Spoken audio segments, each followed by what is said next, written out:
Okay, నమస్తే అండి. నేను మీ డాక్టర్ ఎస్ఎస్ని complete dental care and cosmetology center Kukatpally. ఇవాళ జనరల్గా పంటి సమస్యలు, ఎటువంటి పంటి సమస్యలు ఉంటాయి, వాటికి సొల్యూషన్స్ ఏంటి అనేది మనం డిస్కస్ చేద్దాం. మనకి పంటి యొక్క భాగాలు, ఒక్కొక్క భాగానికి ఎటువంటి ప్రాబ్లమ్స్ వస్తాయి, వాటిని ఎలా మనం ట్రీట్ చేసుకొని ఆ ప్రాబ్లమ్ సాల్వ్ చేసుకోవచ్చు అనేది డిస్కస్ చేద్దాం.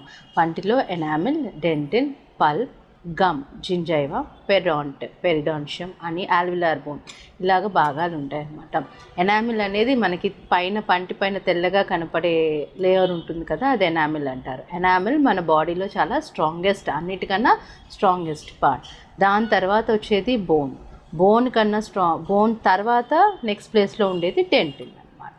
డెంటిన్ అంటే ఎనామిల్ కింద భాగం, అంటే కొంచెం ఎల్లో షేడ్లో కనపడుతుంటే, ఎనామిల్ అరిగిపోయినప్పుడు కొంచెం ఎల్లోయిష్గా కనపడే షేడ్ ఉంటుంది చూసారా, అది డెంటిన్. ఎనామిల్, డెంటిన్ ఎముకలాంటి భాగాలు.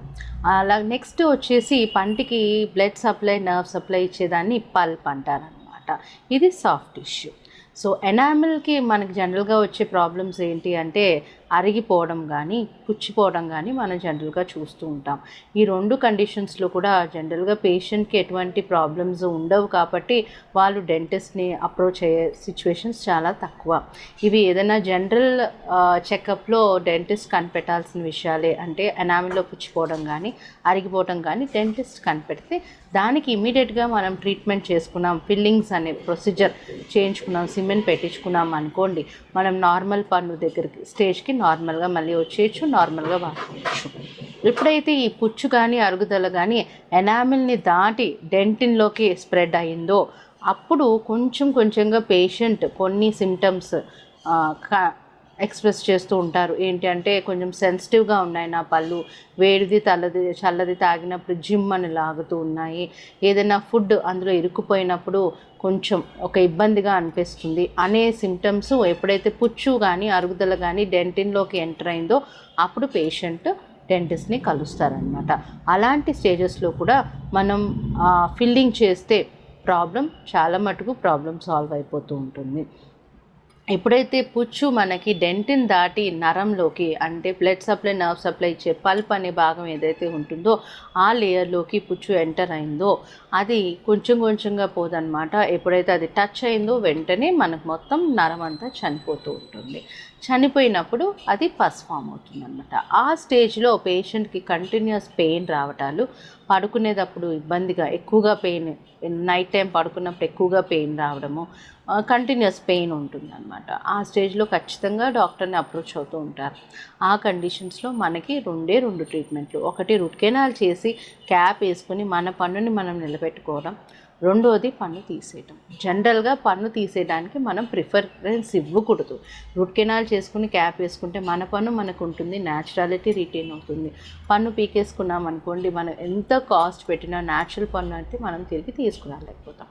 కొన్ని కండిషన్స్లో ఏమవుతుందంటే మనం రూట్ కెనాల్ చేసే అవకాశం కూడా ఉండదు. అంటే బాగా పస్ ఫామ్ అయిపోవటము, ఆర్ మళ్ళీ క్యాప్ వేయడానికి సరిపడా టూత్ స్ట్రక్చర్ లేకపోవడం, ఇలాంటి కండిషన్స్లో మాత్రమే మనం పన్ను తీసుకోవడానికి అవకాశాలు ఉంటాయి. జనరల్గా రూట్ కెనాల్ చేసి క్యాప్ వేసుకోవడమే ప్రిఫరబుల్ అనమాట. మనకి తక్కువ కాస్ట్లో అవుతుంది, మనకి న్యాచురాలిటీ రిటైన్ అవుతుంటుంది.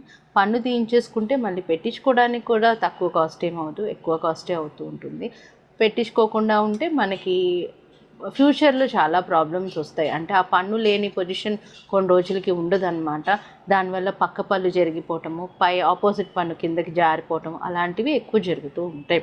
సో ఇంకా పన్ను తీయాల్సిన కండిషన్లో ఖచ్చితంగా పన్ను తీయించుకుని దాన్ని మళ్ళీ రిప్లేస్ చేసుకునే పద్ధతుల్లో ఎలా ఉంటాయంటే, తీసి పెట్టుకునేది ఫిక్స్డ్ 2 రకాలు ఉంటాయి.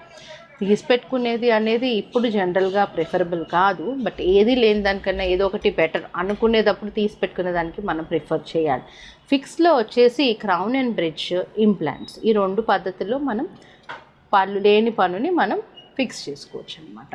క్రౌన్ అండ్ బ్రిడ్జ్ అంటే ఏంటి అంటే పక్క పళ్ళకి ఫిక్స్ చేస్తాం, పక్క పళ్ళకి కూడా క్యాప్ ఇచ్చేసి దాని సపోర్ట్తో ఇక్కడ లేని పన్ను పెట్టడం, దాన్ని క్రౌన్ అండ్ బ్రిడ్జ్ ప్రొసీజర్ అంటారు. ఇంప్లాంట్ అనే ప్రొసీజర్లో ఏంటంటే మనం పక్క పళ్ళని ఏమీ టచ్ చేయము, ఆ ప్లేస్లో మన రూట్ భాగం ఏదైతే రూట్ భాగం వేరు భాగం ఉంటుందో ఆ ప్లేస్లో మనకి బాడీకి బయోకంపాటబుల్ మెటీరియల్ అంటే టైటానియం స్క్రూస్, మన కాళ్ళకి ప్లేట్లు వేయడం అవి వింటారు కదా కామన్గా. సో అలాంటి మన బాడీకి కంపాటబుల్ ఉన్న మెటీరియల్తో స్క్రూ లాగా మనకి దవడలో వేస్తారనమాట. ఆ దవడలో స్క్రూ వేసినప్పుడు అది ఎముకతో ఇంటిగ్రేట్ అయ్యి గట్టిగా ఫామ్ అయిపోతుంది. దానిపైన మళ్ళీ మనం క్యాప్ పెట్టేసుకుంటే నార్మల్ పన్ను ఎలా ఉంటుందో నియర్గా నార్మల్ పన్ను దగ్గర దరితాపులకి మనం చేరుకోగలుగుతాం అనమాట. ఈ పద్ధతిలో ఏదో ఒక పద్ధతిలో మటుకు మనం ఖచ్చితంగా తీసేసుకున్న పన్ను ఆర్ మిస్ అయిన పన్ను మనం రీప్లేస్ చేసుకోవాల్సి వస్తూ ఉంటుంది. కొన్ని కండిషన్స్లో ఏంటంటే ఇంప్లాంట్ వేయడానికి కూడా అక్కడ ఎముక సపోర్ట్ చేయదు. అలాంటి కండిషన్స్లో అక్కడ ఎముక ఎలా ఉంది అంటే బోన్ ఎలా ఉంది, డెన్సిటీ ఎలా ఉంది అనే దాన్ని బట్టి కూడా ఇంప్లాంట్లో చాలా రకాలు ఉంటాయి. నార్మల్ కన్వెన్షనల్ ఇంప్లాంట్స్ వాడచ్చు, కొన్ని కండిషన్స్లో బేసల్ ఇంప్లాంట్స్ వాడాల్సి వస్తుంది. అసలు ఎముక లేని కండిషన్స్లో కూడా మనకి టెరగాయిడ్ ఇంప్లాంట్స్ కానీ అంటే ఫేషియల్ బోన్స్ ఏవైతే అరగవో ఆ ఫేషియల్ బోన్స్ నుంచి జైగోమాటిక్ ఇంప్లాంట్స్ టెరగాయిడ్ ఇంప్లాంట్స్ ఆ పద్ధతిలో కూడా మనం పళ్ళు పెట్టించుకోవచ్చు అన్నమాట. సో జనరల్గా పాచి ఎక్కువ పడుతూ ఉంటుంది, మనం సరిగ్గా మెయింటైన్ చేయనప్పుడు ఈ పాచి పడుతుంటుంది. పాచి అంటే ఏం లేదండి, మనం తిన్న ఫుడ్ బ్యాక్టీరియా కలిసి పాచిగా ఫామ్ అవుతూ ఉంటుంది. అవి కెమికల్స్ రిలీజ్ చేయడం వల్ల ఈ గమ్స్ ఇన్ఫెక్ట్ అవుతూ ఉంటాయి. స్టార్టింగ్ గమ్ ఇన్ఫెక్షన్ ఎలా ఉంటుందంటే జనరల్గా మీరు పాచి ఎక్కువ చూస్తూ ఉంటారు. అలాగే మైల్డ్గా రక్తం బ్రష్ చేసుకున్నప్పుడు అలాంటప్పుడు రక్తం రావడం కూడా మనం చూస్తూ ఉంటాం. ఈ కండిషన్లో మనం ఒక డెంటిస్ట్ దగ్గరికి వెళ్ళి శుభ్రంగా క్లీన్ చేయించుకొని తర్వాత మనం రెగ్యులర్గా రోజు మంచిగా మెయింటైన్ చేస్తే ఈ చిగురు వ్యాధి ఏదైతే ఉందో అది సాల్వ్ అయిపోతుంది. ఈ గమ్ చిగురు నుంచి ఎప్పుడైతే ఎముక భాగానికి అంటే పంటి చుట్టూ ఉన్న ఎముక భాగానికి ఇన్ఫెక్షన్ స్ప్రెడ్ అయిందో దాన్ని పెరిడాంటైటిస్ అంటారనమాట. ఆ కండిషన్లో పంటికి మనకి ఏదైతే బేస్ ఉందో ఆ ఎముక అరిగిపోతూ ఉన్నప్పుడు ఆటోమేటిక్గా పన్ను బాగున్నా కానీ పన్ను రాలిపోయే అవకాశాలు ఎక్కువ ఉంటాయి, లూజ్ అయిపోవటం, రాలిపోవటం అలాంటి అవకాశాలు ఉంటాయి. ఆ స్టార్టింగ్ స్టేజెస్లో మనం ఫ్లాప్ సర్జరీ అనే పద్ధతి ద్వారా ఆ ఎముక అరిగిపోయింది దాన్ని కూడా మనం బోన్ గ్రాఫ్టింగ్ మెటీరియల్తో సాల్వ్ చేసుకోవచ్చు. మరీ ఎక్కువగా ఎముక అరిగిపోయి పంటి మూమెంట్ గ్రేడ్ 3 కండిషన్కి వచ్చిందనుకోండి, ఇందాక మనం చెప్పుకున్నట్టే పన్ను తీసేసుకుంటాము, చెప్పుకున్న పద్ధతిలో మనం రిప్లేస్మెంట్ చేసుకుంటూ ఉంటాం.